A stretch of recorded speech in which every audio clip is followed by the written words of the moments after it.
محمد صلى الله عليه وسلم وإلى أرواح أصحابه وأولاده وأزواجه وذرياته وأهل بيته وأصحابه وأنصاره وأشياخه ومحبه وأمته وعلينا معهم أجمعين يا أرحم الراحمين وإلى أرواح آبائنا وأمهاتنا وأولادنا وإخواننا وأجدادنا وجداتنا وذرياتنا ولمن له حقا علينا وإلى أرواح جميع المسلمين والمسلمات والمؤمنين والمؤمنات والأحياء منهم والأموات والرجال والمجاهدين والغزاة والمسافرين والعلماء العاملين والأنبياء والمرسلين والشهداء والصالحين وإلى أرواح جميع أولياء الله وعلماء الله أينما كانوا وإلى أرواح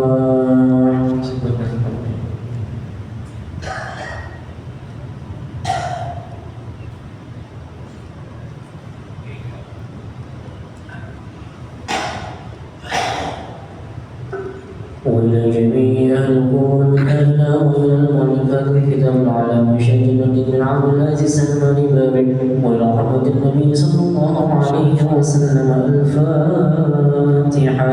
أعوذ بالله من الشيطان الرجيم بسم الله الرحمن الرحيم الحمد لله رب العالمين الرحمن الرحيم مالك يوم الدين إياك نعبد وإياك نستعين اهدنا الصراط المستقيم صراط الذين أنعمت عليهم غير المغضوب عليهم ولا الضالين. يا رسول الله سلام عليك يا رفيع الشان والدرج. يا رسول الله سلام عليك يا رفيع الشان والدرج. فانفعنا ببركتهم واهدنا الحسنى بحرمته. يا رسول الله سلام عليك يا رفيع الشان والدرج. وأهدنا في طريقتهم ومعافاتهم من الفتن. يا رسول الله سلام عليك يا رفيع الشان والدرج. فانفعنا ببركتهم وارزقنا العلم بحرمته.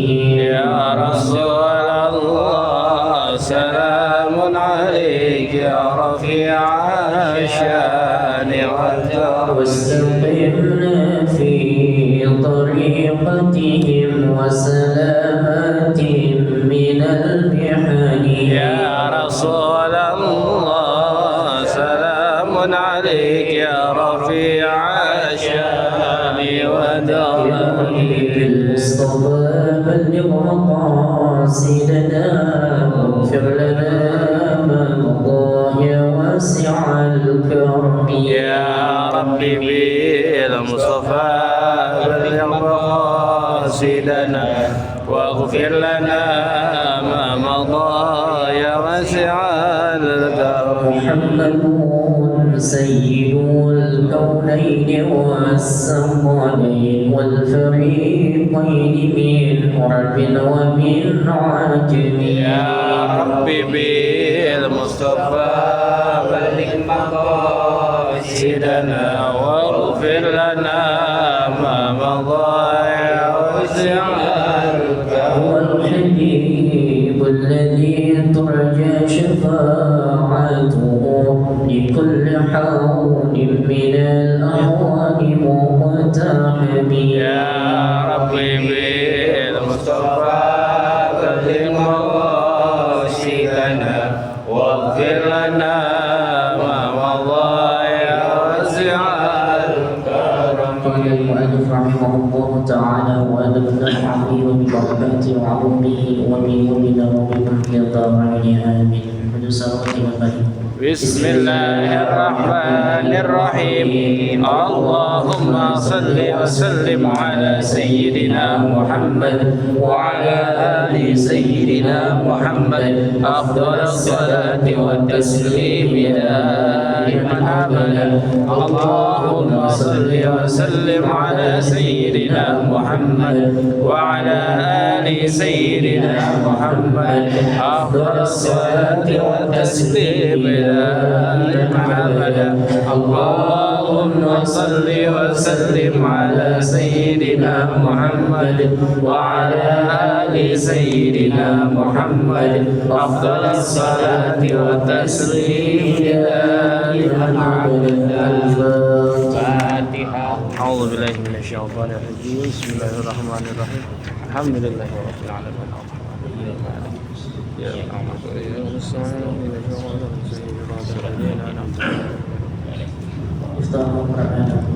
Surat An-Nisa ayat 52. Surah An-Nisa ayat 52. Ulaikal ladzina A'udzu billahi minasyaitonir rajim. Bismillahirrahmanirrahim. Ulaikal ladzina la'anahumullah wa may yal'anillahu falan tajida lahu nasira.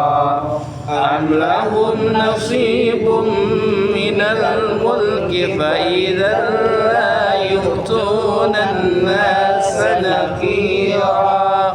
Am yahsuduna an-nasa 'ala ma atahumullahu min fadlihi faqad atayna ala Ibrahim al-kitaba wal-hikmata wa atainahum mulkan 'azima.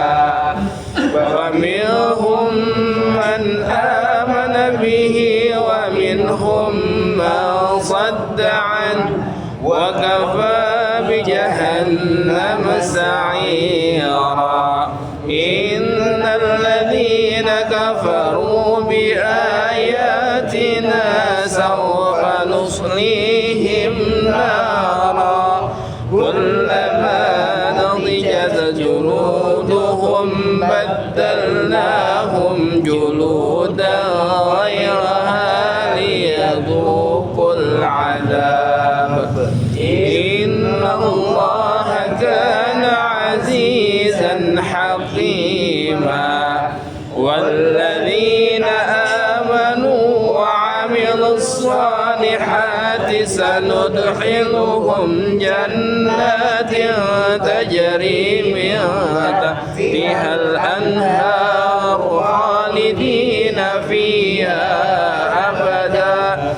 Lahum fiha azwajum mutahharatun wa nudkhiluhum dhillan dhalila. Inna Allaha ya'murukum an tu'addul amanati ila ahliha wa idha hakamtum bainan nasi an tahkumu bil 'adl. Inna Allaha ni'ma ya'idhukum bih. Inna Allaha kana sami'an basira. Ya ayyuhalladzina amanu ati'u Allah wa ati'ur rasul wa ulil amri minkum. فإن تنازعتم في شيء فردوه إلى الله والرسول إن كنتم تؤمنون بالله واليوم الآخر ذلك خير وأحسن تحويلا. صدق الله العظيم. Alhamdulillahirabbil alamin.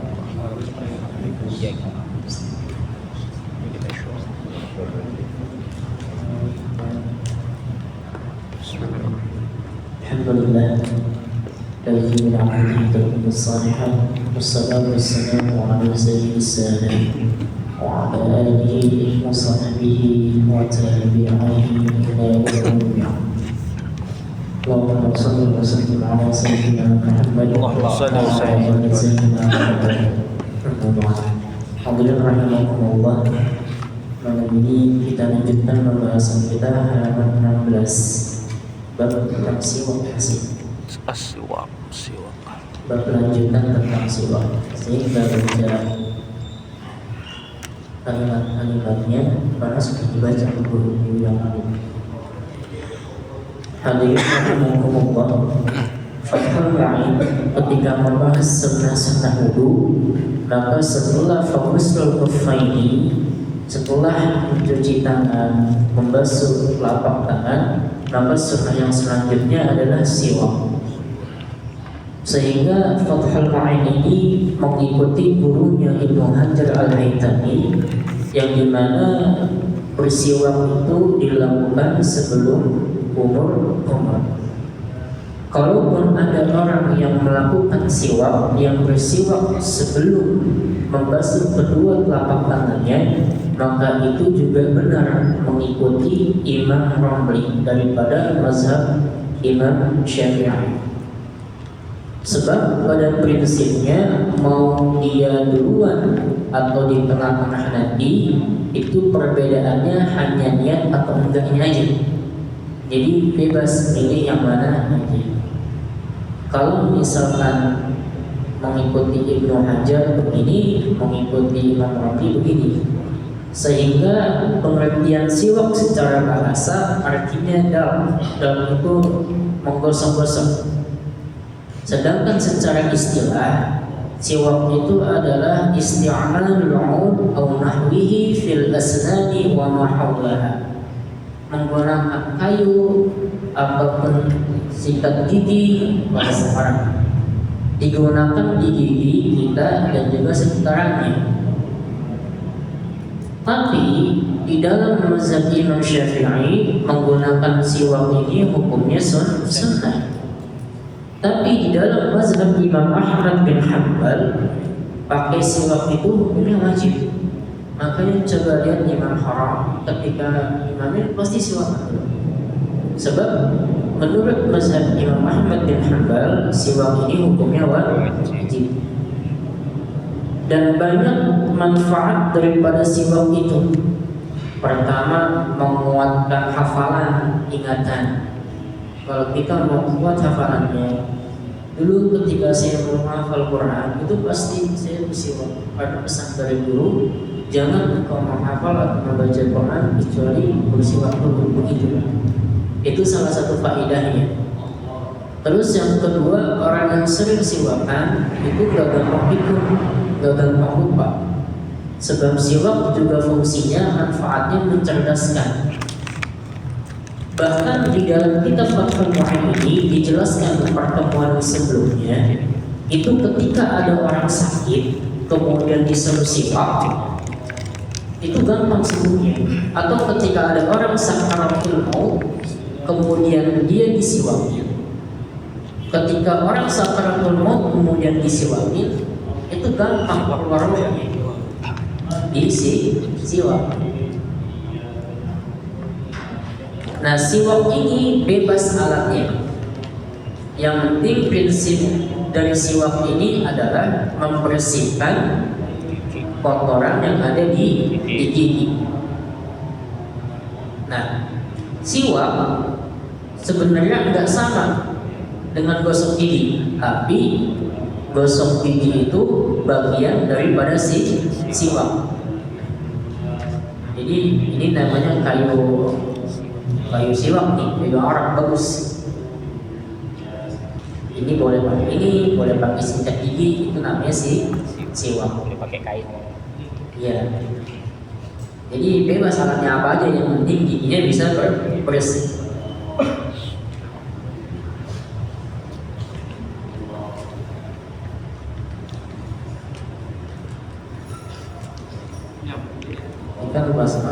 Mudah-mudahan Allah mudahkan rezeki yang baik. Amin. Ini siwak. Ini kan siwak segini doang nih. Segini doang. Tapi manfaatnya banyak.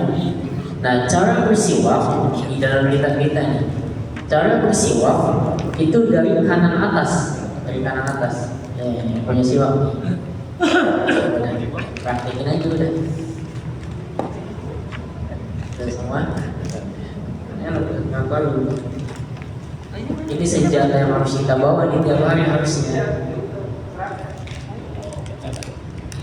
Ini siwak dimulai dari kanan yang atas. Nih, kanan atas. Kanan yang atas bersihin. Habis kanan atas yang bawah. Dari kanan dulu. Habis kanan bawah.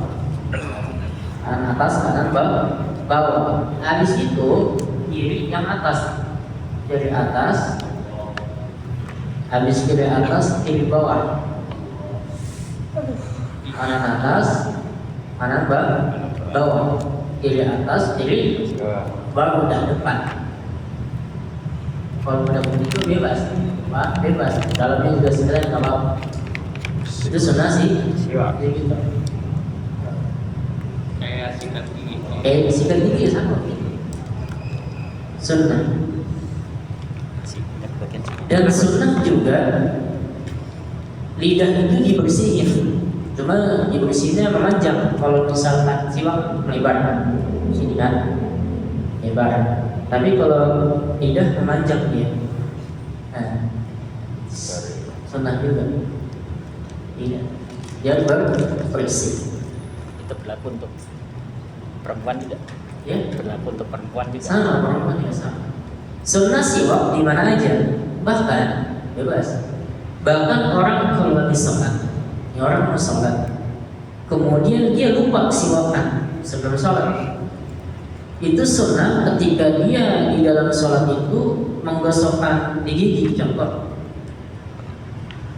misalkan Ustaz Jun lupa ketika sebelum ngimamin sholat lupa siwakan, maka ketika di dalam sholat siwakan aja pakai sabun. Siwakan sunnah masih diperbolehkan, masih dapat sunnah. Tapi catatannya jangan sampai pergerakannya itu banyak yang kemudian bisa membatalkan sholat. Itu catatannya. Tapi diperbolehkan. Jadi lagi sholat kemudian disiwakan aja. Emang dia lupa gimana? Gitu. Tapi catatannya jangan sampai menimbulkan banyak gerakan. Dan jangan lupa ketika bersiwak itu niat dulu, sebab siwak itu ibadah. Kalau siwak ini dilakukan sebelum membasuh telapak tangan, maka dia harus siwak. Aku niat bersiwak sunnah karena Allah Ta'ala. Tapi kalau dilakukan sebelum kumur-kumur, setelah membasuh telapak tangan, ini gak perlu bersiwak, gak perlu niat. Kenapa? Karena niatnya udah barengan ketika membasuh tangan. Aku niat menunaikan sunnah wudhu, itu udah otomatis kalau kita pakai siwak. Nah, sebelum bersiwak ini kalau habis makan, sebelum bersiwak itu kita sunnah takhlil, wa yundabut takhlil di halaman 17 paragraf yang pertama. Takhlil itu apa sekarang ya? Pakai tusuk gigi. Misalnya kita habis makan nih, sebelum kita bersiwak itu di takhlil, pakai tusuk gigi, dibuang kotorannya, habis itu bersiwak. Itu sunnah. Udah sunnahnya bersiwak juga, sunnah juga buat hilangin kotoran pakai tusuk gigi sebelum bersiwak, dibuang bekas makanannya. Nah, kalau yang bekas makanan di gigi itu dikeluarinnya pakai lidah, kan kadang ada yang ngambilnya. Iya. Dikeluarin pakai lidah, kemudian ditelan kita. Itu kan? Iya. Bagaimana hukumnya? Sah. Makan. Makan apa enggak? Makan. Sunnah itu. Sah. Iya. Kata kan? Ketika kemudian ada yang nyangkut, dan orang pakai ludah, ada lidah. Iya. Beli gigi, lidah itu masih sunnah. Tapi selain daripada lidah, kalau pakai alat gigi itu harus dibuang. Itu bedanya.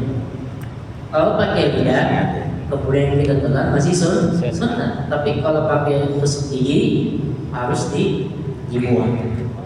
Begitu. Bagaimana kalau misalkan kita bersiwak pakai siwak orang lain? Coba. Jadi kita dikatakan wala yakrahu bisiwak juga ya. Enggak kenapa-kenapa.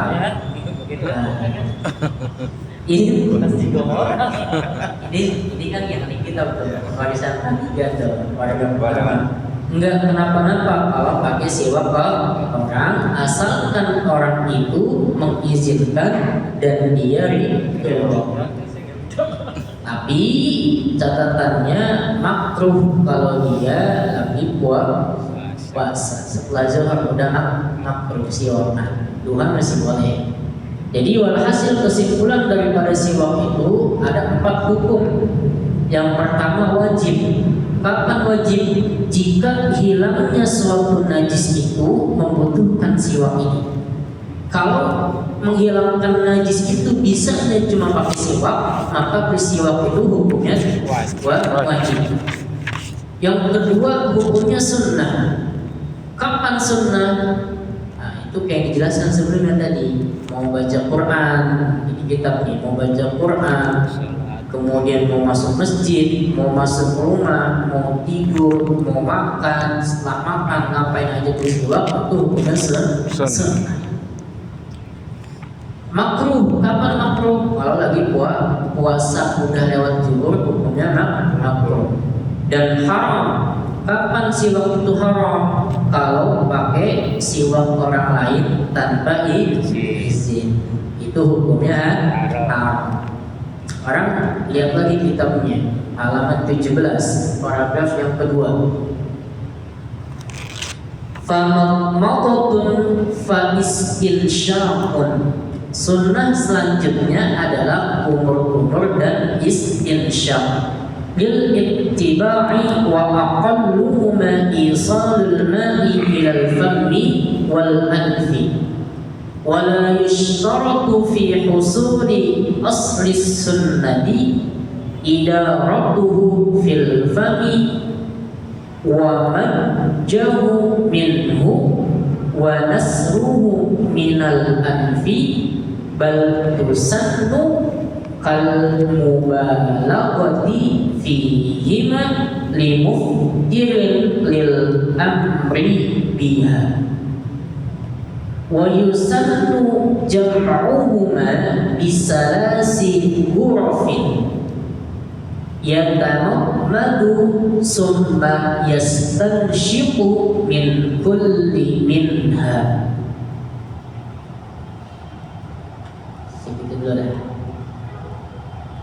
Sunnah selanjutnya adalah kumur-kumur dan juga istinsyaq. Nah, kalimat Fathul Mu'innya menggunakan famadmatun fa istinsyaq. Dengan menggunakan kalimat fa itu, maka itu menunjukkan bahwa ketertiban ini harus diperhatikan. Jadi di dalam sunnahnya juga ada tertib. Nggak bisa habis telapak tangan langsung di hidung, nggak bisa. Dia harus tertib. Makanya sunnah wudu itu juga harus mengikuti tertibnya. Dari mana kemudian kesunahan kumur-kumur itu? Nah, kesunahan kumur-kumur itu ada lapisan-lapisan tingkatannya, ada derajat-derajat kesunahannya. Dari mana dalilnya? Lil ittiba'i, karena mengikuti Nabi Sallallahu Alaihi Wasallam. Sebab ada juga pendapat mazhab lain, kayak mazhab Imam Ahmad bin Hanbal, tadi siwak kan wajib. Mazhab Imam Ahmad bin Hanbal itu mengatakan bahwa kumur-kumur hukumnya wajib juga kumur-kumur. Dan Imam Ahmad bin Hanbal itu luar biasa, beliau hafal 1 juta hadis. Kata Imam Syafi'i, ku tinggalkan negeri ini Tidak ada yang lebih alim kecuali Imam Ahmad bin Hanbal pada saat itu di Baghdad. Itu Imam Ahmad bin Hanbal itu udah sering bolak-balik ke keluar penjara di zamannya. Kalau bahasa sekarang, dipersekusi, dikriminalisasi ulama, itu bukan hal baru. Dari zaman dulu itu ulama termasuk Imam Ahmad bin Hanbal udah bolak-balik gagal itu masuk penjara. Karena apa? Karena fitnah dari kerajaan. Sekarang kan pemerintahnya. Contoh, ditanya Quran itu qadim atau hadis? Lama apa baru Quran itu? Ditanya sama kerajaan. Imam Ahmad bilang itu qadim Quran itu, sedangkan raja bilangnya hadis. Enggak sesuai sama raja. Kalau sekarang enggak sesuai sama presiden, ditangkap, masukin ke penjara begitu. Sampai Imam Ahmad itu dicambuk berkali-kali itu. Sampai di dalam riwayat Imam Ahmad bin Hanbal itu bekas cambukannya ada 17 kali, itu ketika wafat masih ada. Berarti menunjukkan cambukannya sangat keras. Imam Syafi'i gurunya pada saat itu masih hidup juga. Cuma Imam Syafi'i bagusnya bersiasat, berpolitik juga Imam Syafi'i.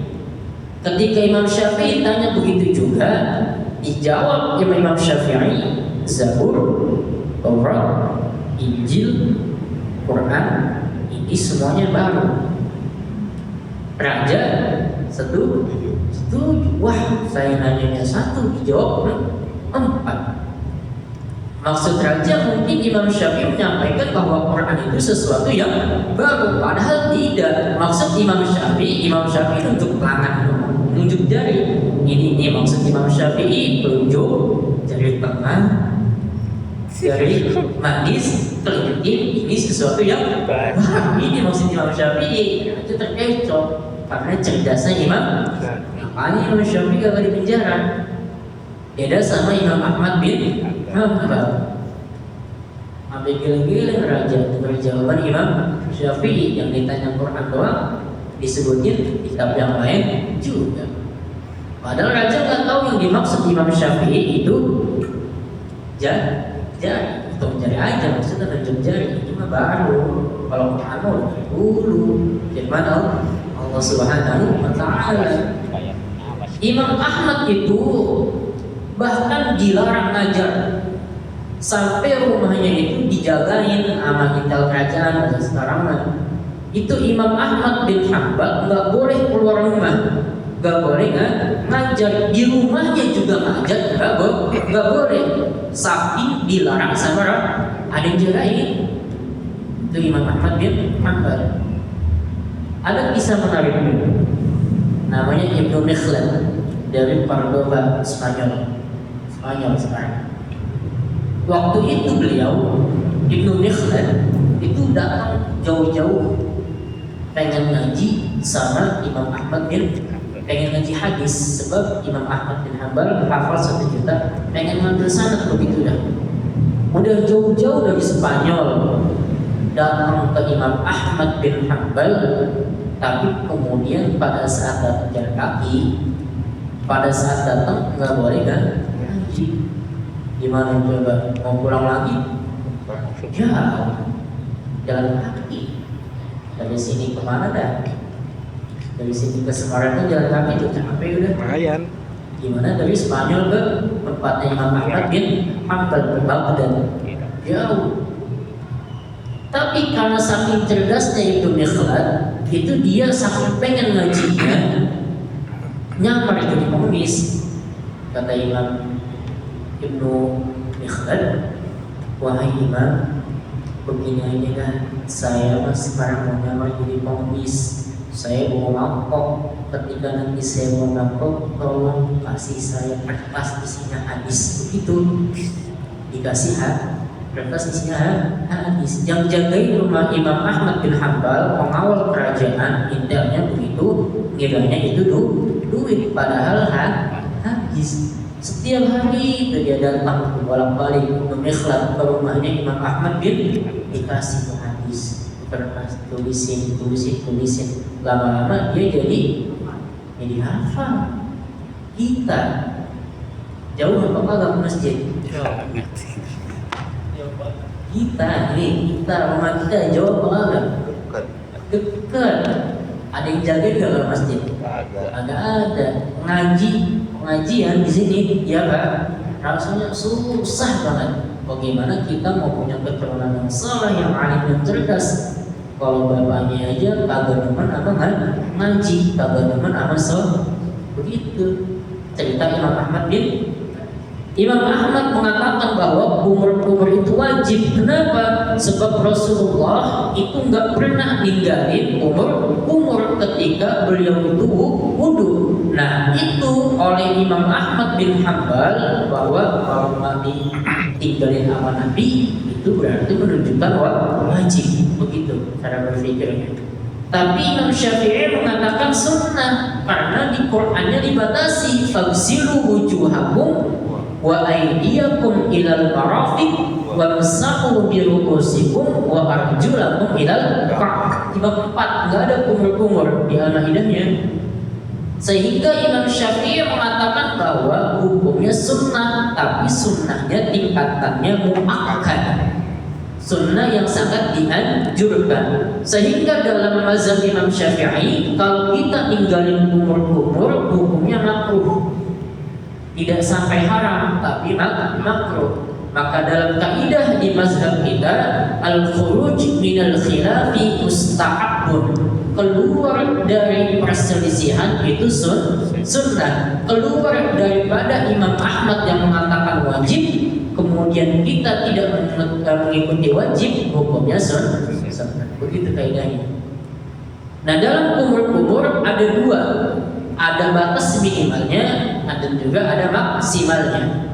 Minimalnya semasuknya ayat, masukin aja yang asal begitu, masukin ke mulut itu minimal 5-10% dah dapatnya ganjarannya, pahalanya. Tapi kalau mau 100%, ayatnya dimasukin ke mulut sampai tenggorokan, aja gini diambil ayat. Sambil diputar-putar ayatnya sampai sini, begitu dah.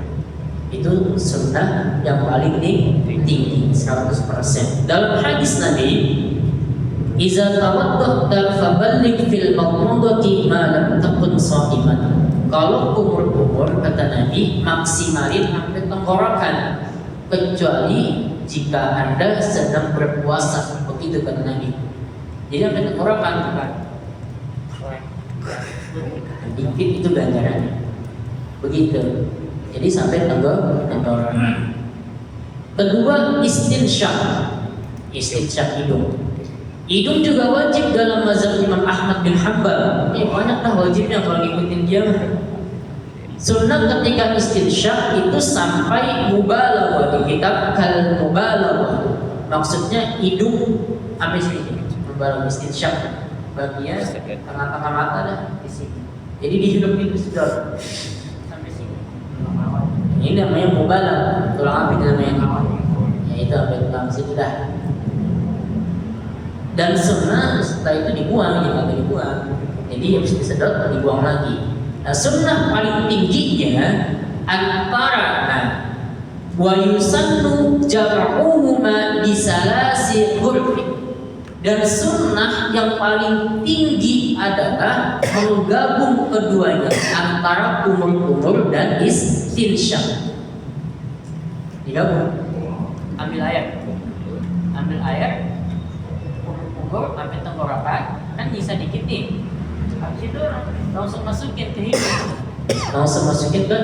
Jadi satu kali ciduk air langsung buat dua, buat mulut, kumur-kumur sama buat hidung. Itu sunnah paling tinggi, ganjarannya paling tinggi 100% dah. Kalau dipisah dikit ganjarannya. Kita yang mana? Biasanya bisa apa digabung? bisa. Tahu sebenarnya. Baru tahu. Alhamdulillah lagi jadi tahu. Jadi sunnahnya digabung. Kita kan beda biasanya. Itu gini. Kadang cuma dipegang doang hidup ini. Iya makanya nggak ada istilah. Jadi senang paling tinggi digabung, satu cidukan air digabung. Abisnya praktekin aja. Susah Ustaz, karena belum terbiasa. Kalau udah terbiasanya memang nggak enak. Jadi ambil airnya satu kali ciduk, yang banyak buat mulut, sisanya dikit buat di hidung juga jangan banyak airnya. Sakit. Iya. Makanya digabung, kumur-kumur dulu, kemudian di hidung. Tapi dipisah juga nggak apa-apa. Maka memang ada dua ajaran dari Nabi. Tapi yang paling tinggi itu di kitabnya baris ketiga di paragraf yang kedua, wa yusannu jam'uhuma. Disunnahkan paling tinggi menggabungkan keduanya. Begini. Makanya ketika di dalam kitab ini menggunakan huruf A, kemudian mengganti wa mashu al-ra's. Kitab ini setelahnya sunnah itu membasuh kepala, mengusap kepala menggunakan waw. Itu menunjukkan bahwa sunnah umur dan hidup sudah selesai.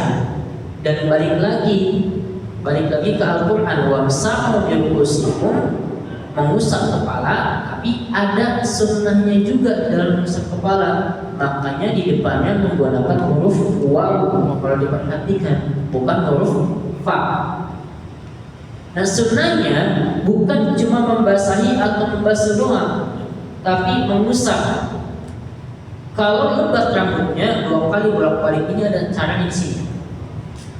Wal ula fi kaifiyatihi, di dalam prakteknya, di dalam Fathul Mu'in itu tangan jempolnya ditaruh di sini. Yang biasanya kalau kita goyang di sini nih, ditaruh di sini dan ujung ini nih jarinya, ujung jari bertemu di sini.